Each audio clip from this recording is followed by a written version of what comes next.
आज हम एक ऐसे नाम की कहानी में उतरने वाले हैं जो दो बिल्कुल ही अलग दुनियाओं को एक साथ जोड़ता है। एक तरफ एक महान योद्धा वंश और दूसरी तरफ एक हाशिए पर पड़ा हुआ समुदाय। ये कहानी है राजा चंवर सेन की, एक ऐसा नाम जिसमें गौरव भी है और संघर्ष भी। तो सवाल ये उठता है कि राजा चंवर सेन आखिर थे कौन? एक बहुत ही शक्तिशाली एक क्षत्रिय शासक, या फिर वो ऐतिहासिक शख्सियत जिनके नाम से एक पूरे समुदाय की पहचान जुड़ी है? चलिए इस दोहरे पहचान के पीछे की जो कहानी है ना, उसे परत दर परत समझने की कोशिश करते हैं। सोचिए, एक ही वंश और उससे जुड़ी दो कितनी अलग अलग तस्वीरें। एक तरफ है चंवर वंश, जिन्हें सूर्यवंशी क्षत्रिय योद्धा माना जाता था, जिन्होंने मेवाड़ के शाही परिवार तक से रिश्ते बनाए। और फिर दूसरी तरफ है चमार समुदाय, जो पारंपरिक तौर पर चमड़े के काम से जुड़ा रहा और जिसे सामाजिक भेदभाव का सामना करना पड़ा। बस यही जो विरोधाभास है ना, यही इस पूरी कहानी की जड़ है। अच्छा, इस पूरी कहानी को ठीक से समझने के लिए थोड़ा समय में पीछे चलना होगा। देखते हैं चंवर वंश के उस गौरवशाली अतीत को, जब उनकी पहचान एक शक्तिशाली क्षत्रिय वंश के रूप में थी। देखिए, जो साहित्यिक स्रोत हैं वो ये बताते हैं कि चंवर वंश कोई छोटा मोटा वंश नहीं था। उन्हें सूर्यवंशी क्षत्रिय माना जाता था, मतलब भगवान राम के इक्ष्वाकु वंश की ही एक शाखा। सोचिए, इनका जिक्र तो महाभारत तक में मिलता है। कमल सेन, भद्रसेन, चामुंडा राय, ये सब इनके बड़े शक्तिशाली राजा हुए, जिन्होंने अपनी राजधानी चम्रावती से गुजरात और राजस्थान के बड़े हिस्सों पर राज किया। और उनके इतने ऊंचे रुतबे का सबसे बड़ा सबूत क्या है?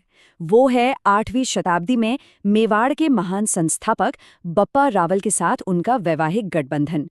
इससे साफ पता चलता है कि चमर वंश उस दौर के सबसे ताकतवर राजपूत कुलों में से एक था। ये सिर्फ एक शादी नहीं थी, बल्कि एक बहुत बड़ा, एक बहुत जरूरी रणनीतिक गठबंधन था। लेकिन जैसा कि होता है, इतिहास का पहिया हमेशा एक ही दिशा में नहीं घूमता।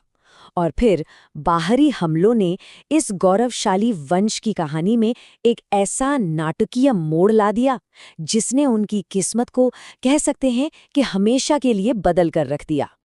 दरअसल 12वीं से 16वीं सदी का जो वक्त था, उस दौरान पूरा उत्तर भारत एक बड़ी उथल-पुथल से गुजर रहा था। पहले तुर्क और फिर मुगल आक्रमण, इन्होंने कई राजपूत राज्यों को चुनौती दी। और इसी दौर में सिकंदर लोदी का जो शासनकाल था, वो चंवर वंश के लिए एक टर्निंग पॉइंट साबित हुआ। एक ऐसा मोड़ जब उन्हें एक बहुत बड़ी हार का सामना करना पड़ा। तो सवाल ये है कि एक योद्धा वंश की पहचान को आखिर बदला कैसे गया?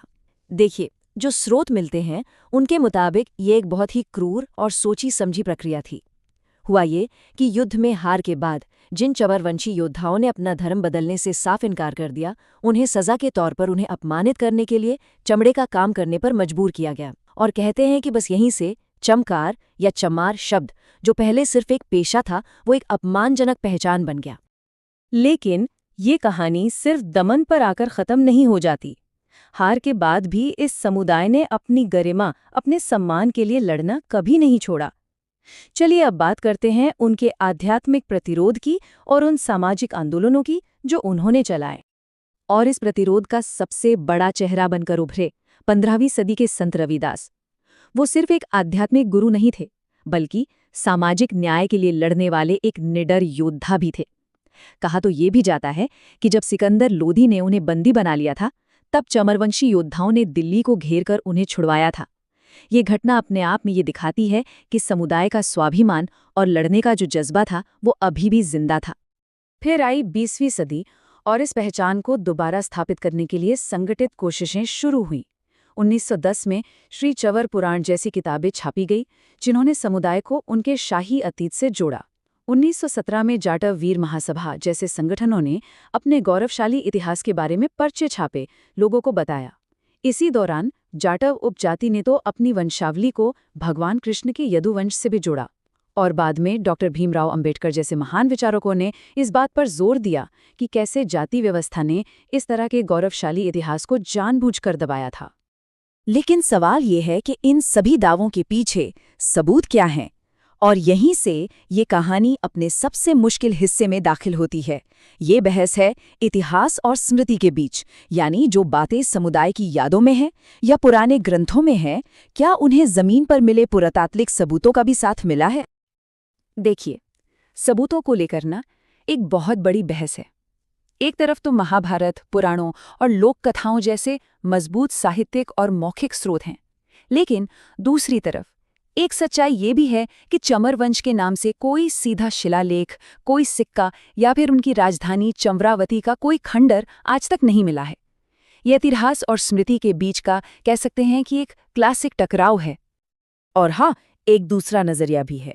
रामानायण रावत जैसे कुछ इतिहासकारों का ये भी मानना है कि ये शाही वंश वाली जो पूरी कहानी है, ये शायद बाद में गढ़ी गई एक कथा है। उनका तर्क ये है कि समुदाय की जड़ें हमेशा से खेती और चमड़े के काम में ही थीं, और क्षत्रिय पहचान का दावा तो बाद में सामाजिक सम्मान पाने के लिए किया गया। तो ये सारी बातें हमें एक बहुत ही बुनियादी सवाल पर लाकर छोड़ देती हैं कि जब पत्थर और धातु के सबूत खामोश हों, तो क्या एक समुदाय की पीढ़ियों से चली आ रही यादें ही उसका इतिहास हैं? राजा चमर सेन की ये कहानी एक बहुत शक्तिशाली रिमाइंडर है कि इतिहास सिर्फ वो नहीं होता जो किताबों में लिखा जाता है, बल्कि वो भी होता है जिसे याद रखा जाता है और जिसे जिया जाता है।